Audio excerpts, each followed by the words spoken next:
Hello there. Today I wanted to take a look at an iconic Australian wine. So this is Tyrrell's VAT 1 Semillon. This is their winemaker's selection, and the vintage on this is 2016. Arguably this is one of the top handful of Hunter Valley Semillons coming out of New South Wales, and according to Tyrrell's, this is the most awarded white wine to come out of Australia. The company traces its history back to its establishment in 1858 by Ed Tyrrell, who 4 years previously had come across from the UK. He bought a property in the Hunter Valley, started planting it, and produced his first wines in 1864. Today, Chris Tyrrell is the company's winemaker, and Chris is only the 5th generation of his family to run the winery, despite the fact that there's been despite the fact that Tyrrells have continuously been at the helm of the company. Part of this is down to the fact that Ed's son, Dan, I think his name was actually Ed, but he was referred to as Dan, did a massive 69 vintages in the period 1889 through to 1959, which is an absolutely extraordinary record. Slightly unusually, Tyrrells are regarded as white wine specialists, and one of the reasons the company attribute this to is the fact that in the 1970s, Murray Tyrrell gave up smoking, and evidently this enhanced his perception for white wine, but absolutely deadened his palate for reds. As a result, he concentrated on the Semillon. Today, the company has 111 hectares of vines in the Hunter Valley itself, and I believe a further 26 in Heathcote in Victoria. They have also had other plantings elsewhere, places like the McLaren Vale, but have sold those subsequently. This particular wine comes off the company's oldest Semillon blocks, the very oldest dating back to 1923. They're planted in free-draining, sandy loam soils, which are quite good at restricting the plant's vigour. And these vineyards are located nearby sort of creek beds, presumably giving them reasonable water reserves. This wine has been made since the early 60s and became part of the winemaker's selection range in 1965. Originally the wine would have been fermented and aged in old oak, but today this is done entirely in stainless steel. 2016 as a vintage started really quite promisingly. They had some of the heaviest, over the winter they had some of the heaviest rain they'd had for a decade. So the soil started with good water reserves. The weather from bud burst through to flowering was perfect, and so there was good fruit set. However, the summer was unsettled and tended to consist mostly of hot days with stormy afternoons.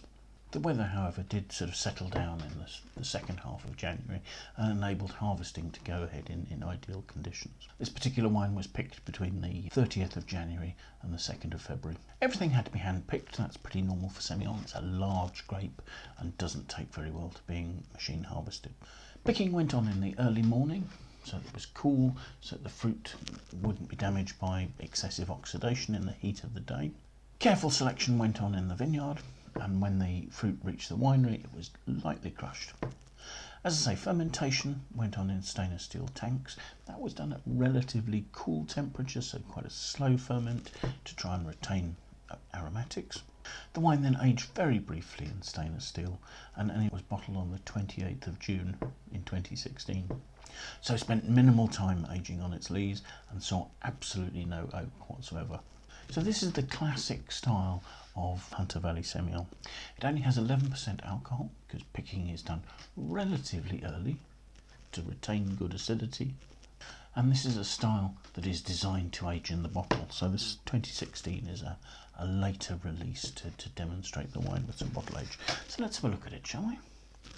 Firstly, looking at it, we have a quite pale yellow colour with greenish hints, I think it's fair to say.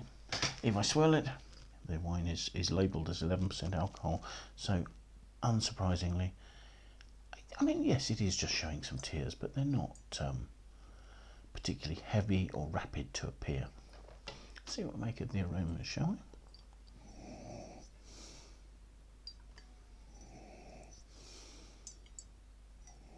The aromas are limey and they're waxy. They've got quite a nice intensity, actually, quite pungent.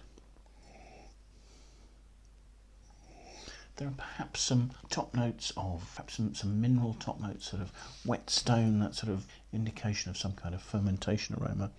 maybe slightly struck match notes. Yeah, tiny touch reduced.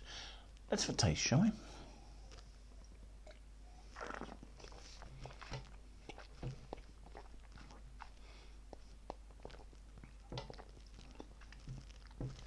Okay, firstly on the palate that's completely dry.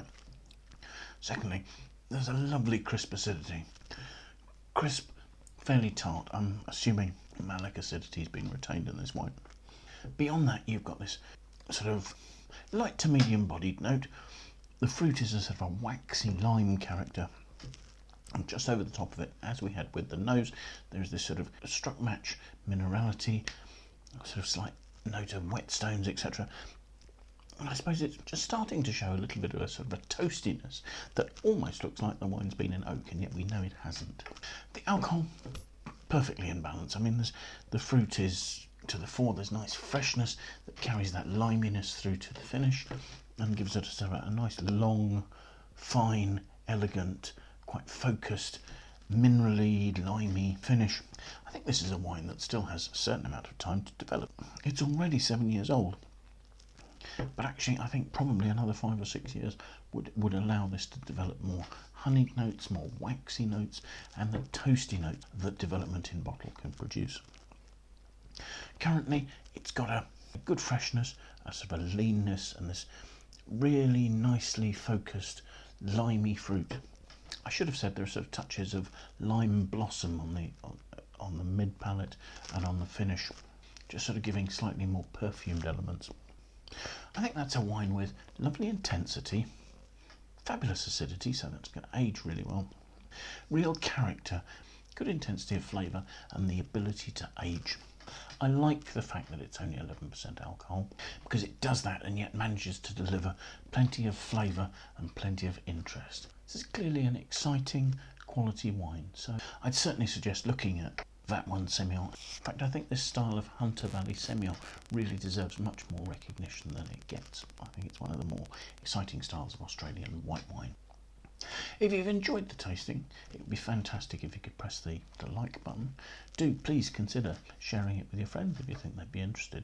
Do also leave any comments you have. We'd love to hear your feedback, either on the wines we're talking about, the tastings we're doing, or anything else related to that. It would be great if you'd support us and sign up and follow us on YouTube. But most importantly, I do hope you'll take the time to join us for another tasting in the very near future. Thank you very much. Happy Christmas.